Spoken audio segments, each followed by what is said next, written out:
안녕하십니까. 청구인 측 대리인 김진환 변호사입니다. 저는 헌법재판소 그리고 2025년 우리 시민들에게 필요한 진실과 용기라는 주제로 말씀드리려고 합니다. 헌법재판소는 대한민국의 헌법 질서를 지키는 최후의 보루입니다. 하지만 권력자나 다른 국가기관을 압도할 수 있는 힘을 갖고 있지 못합니다. 헌법재판소가 갖는 재판의 권한도 사실 다른 권력기관이 갖는 힘과 비교할 때 그 힘이 미미합니다. 판단하는 힘이라기보다는 오히려 질문하는 힘에 가깝습니다. 헌재가 갖는 유일한 힘은 바로 그 질문하는 힘, 그리고 그 질문이 갖는 설득력입니다. 헌법재판소는 그동안 이런 질문의 힘을 공정하고 정의롭게 사용해 왔습니다. 그 덕분에 우리 사회는 한 걸음 더 성장할 수 있었습니다. 우리의 민주주의가 성숙하게 된 데에 기여한 수많은 요인 중 헌법재판소의 업적을 빼놓을 수는 없습니다. 40년도 되지 않는 길지 않는 역사를 가진 헌법재판소는 대한민국 공동체가 나아가고 민주주의에 대한 신뢰를 굳건히 하는 나침반과 안전판의 역할을 수행해 왔습니다. 무엇보다도 그 전까지 무시되고 배척되었던 힘없는 사람들의 목소리를 존중하고 경청해 왔습니다. 정치, 사회 세력이 서로 치열하게 대결하여 어떤 결론도 내리지 못하고 갈등할 때 헌법재판소의 판단으로 평화적으로 처리할 수 있었습니다. 이런 헌법재판소의 성취가 가능하였던 가장 중요한 이유는 우리 국민들이 헌법재판소의 질문과 판단을 신뢰하고 존중하였기 때문입니다.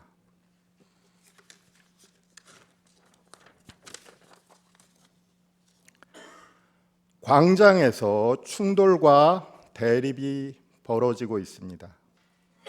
피청구인의 위헌적 행위를 옹호하는 일부 정치 세력과 사회 세력들이 헌법을 부정하며 헌법재판소를 흔들고 있습니다. 앞장서서 헌법 질서를 존중해야 할 정치인들이 오히려 헌법재판소에 대한 불신을 선동하고 있습니다. 자신들의 정치적 이익을 달성하기 위한 도구로 삼고자 헌법재판소의 위기를 부추기는 것입니다. 정치 세력들에게, 정치인들에게 헌법재판소를 흔드는 행위를 중단할 것을 호소드립니다. 헌법재판소가 우리 사회에 던지는 질문에 공감하지 않더라도, 그래서 질문의 내용을 비판하더라도 질문하는 재판관들이 편향된 사람이라고 선동해서는 안 됩니다. 그것은 자신들의 편견 가득한 이념틀로 재판관들의 생각과 양심을 함부로 규정짓는 행위이며 헌법재판소에 질문하는 입을 폭력의 손으로 틀어막는 행위입니다. 사실 이 호소는 어느 진영의 일방을 위한 호소가 아닙니다. 헌법재판소는 자의적인 권력으로부터 국민을 지켜주는 가장 최후의 기관입니다. 지금은 헌재 흔들기에 여념없는 정치 세력도 언젠가 권력의 횡포로부터 보호받아야 할 때는 헌재 심판정 앞에 호소할 수밖에 없습니다. 만일 헌법재판소에 대한 신뢰마저도 무너뜨린다면 우리 사회는 헌법 이전에 만인 대 만인의 투쟁 상태로 돌아갈 것입니다. 우리에게 남아있는 것이라고는 미움과 혐오, 그리고 중단 없고 한계 없는 최악의 갈등이 될 것입니다.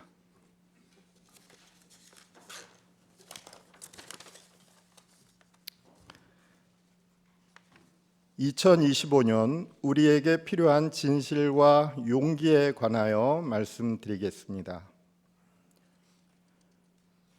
1987년 이후 도도하게 흐르고 있는 대한민국의 민주주의는 우리 역사에 거스를 수 없는 성취입니다. 때로는 민주주의가 흔들리는 순간과 마주하기도 했습니다. 불의한 권력이 법과 정의를 무너뜨리려 했던 순간, 공동체가 분열되고 서로에 대한 신뢰가 흔들렸던 순간, 우리는 무엇을 해야 할지 고민해야 했습니다. 우리 국민들은 그 순간마다 더 나은 대한민국을 만들기 위해서는 더 강한 민주주의가 필요하다는 것을 깨달았고, 진실과 정의를 향한 용기로 그것을 지켜왔습니다. 이제 민주주의와 기본권 보장은 단순한 제도가 아니라 국민들의 보편적 합의이며 그 의미를 내면화한 우리 모두의 가치이고 양심입니다. 그리고 우리는 지금 다시 한번 중요한 선택의 기로에 서 있습니다. 현재 우리에게는 어떤 진실과 용기가 필요할까요?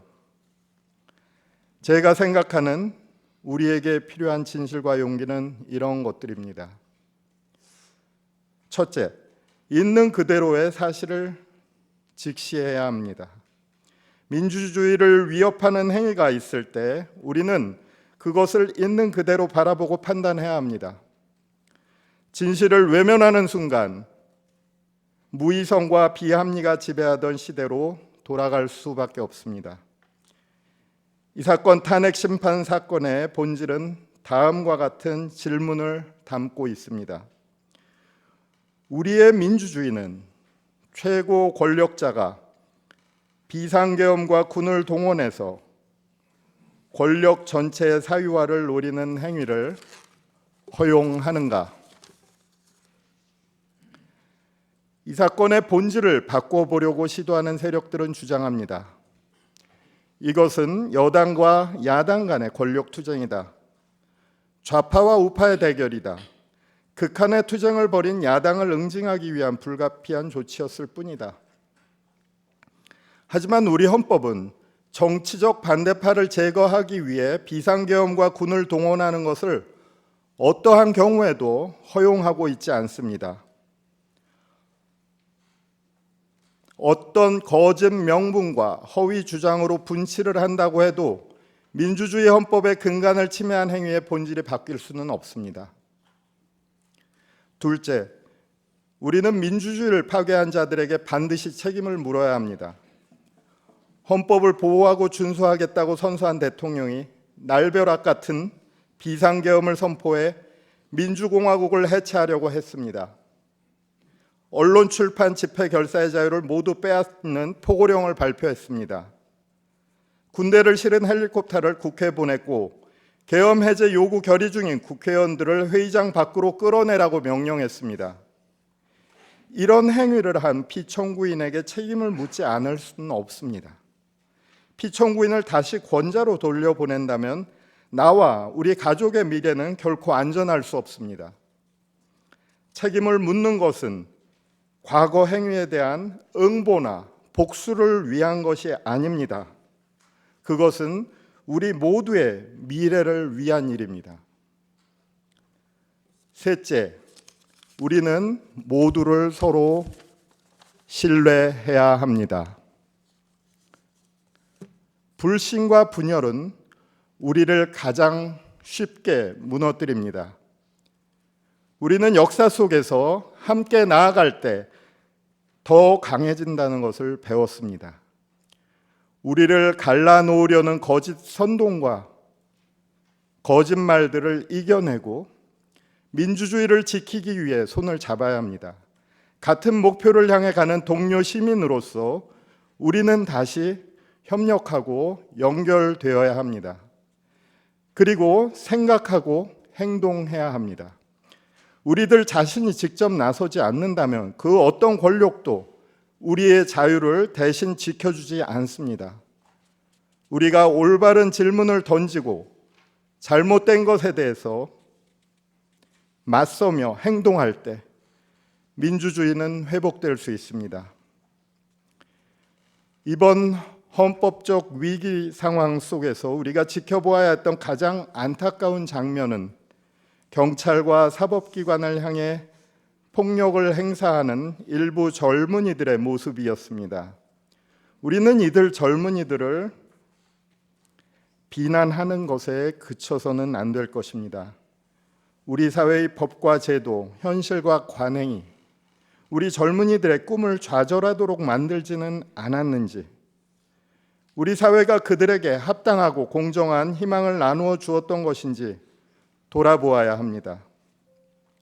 민주주의는 단순한 법과 절차로 유지될 수는 없습니다. 구성원 모두가 그 공동체 속에서 희망과 신뢰를 찾을 수 있을 때 지속될 수 있습니다. 2025년 민주주의 위기 속에서 우리는 진지하게 고민해야 할 것입니다.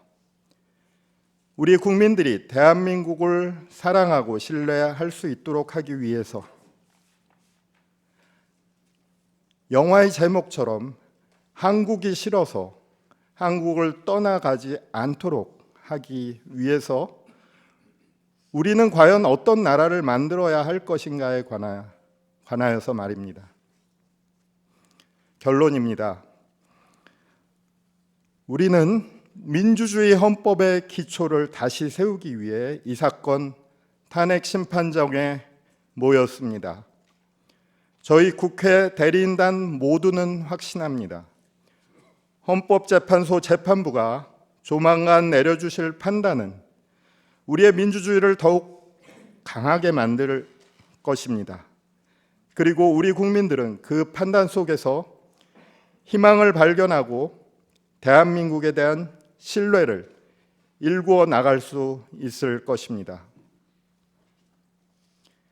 이제 헌법재판소가 결단해야 할 시간입니다. 우리 대리인단 모두는 숨죽여 헌법재판소의 판단을 기다리겠습니다. 그리고 국민들과 함께 간절한 마음으로 헌법재판소의 정의로운 판단을 기도하고 염원하겠습니다. 감사합니다.